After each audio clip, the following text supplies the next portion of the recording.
Hello everyone. Today we talk about how to fix the app of InShot. We go to settings.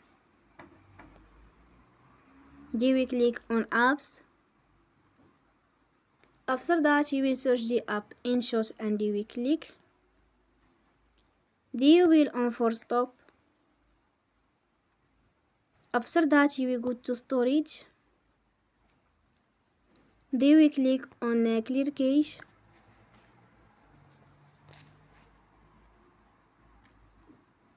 In the end, turn off your phone and you will recharge your phone again. Don't forget to support us by like and subscribe.